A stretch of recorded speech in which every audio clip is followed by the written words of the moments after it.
মধ্যপ্রাচ্যে উত্তেজনার আগুন যখন ক্রমেই দাউ দাউ করে জ্বলছে, তখন এক ঝড়ো বার্তায় বিশ্বের নজর কেড়েছেন তুরস্কের প্রেসিডেন্ট রিসেপ তাইয়েপ এরদোয়ান। তুর্কি পার্লামেন্টে দাঁড়িয়ে তিনি দৃপ্ত কণ্ঠে ঘোষণা দেন ইরান ইসরায়েল ইস্যুতে, জানান দেন নিজের সক্ষমতার কঠিন পরিচয়।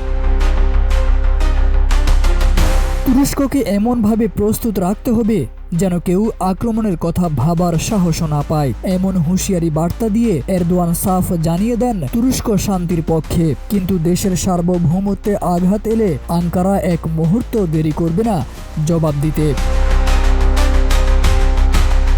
এরদোয়ান তার বক্তব্যে ইসরায়েলের সাম্প্রতিক আগ্রাসনের তীব্র সমালোচনা করে বলেন, তেল আবিবের অব্যাহত হামলা আন্তর্জাতিক আইন ও মানবতার লঙ্ঘন। তিনি ইরানের আত্মরক্ষার অধিকারকে সমর্থন জানিয়ে বলেন, যে কোনো রাষ্ট্রের মতো ইরানও আত্মরক্ষার অধিকার রাখে।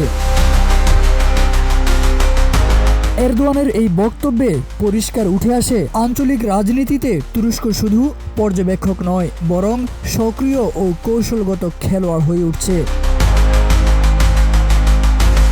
প্রেসিডেন্ট এরদোয়ান সামরিক শক্তি বৃদ্ধির প্রয়োজনীয়তার উপর জোর দিয়ে বলেন, দেশের প্রতিরক্ষা ব্যবস্থা এমন পর্যায়ে নিয়ে যেতে হবে যাতে কোনো শক্তি তুরস্কের বিরুদ্ধে হামলা চালানোর কথা চিন্তাও করতে না পারে। তিনি আধুনিক অস্ত্র, ড্রোন প্রযুক্তি, ক্ষেপণাস্ত্র প্রতিরক্ষা ব্যবস্থা এবং কৌশলগত প্রস্তুতির উন্নয়নে আরও বিনিয়োগের ইঙ্গিত দেন।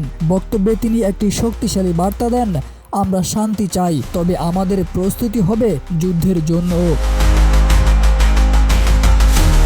এই মুহূর্তে যখন ইরান ইসরায়েল সংঘর্ষ, সিরিয়া সংকট ও গাজায় মানবিক বিপর্যয় ঘিরে গোটা অঞ্চল অস্থির, তখন তুরস্কের এই ঘোষণা শুধু আঞ্চলিক নিরাপত্তা নয়, বরং বৈশ্বিক কূটনীতিক ভারসাম্যেও বড় ধরনের প্রভাব ফেলতে পারে।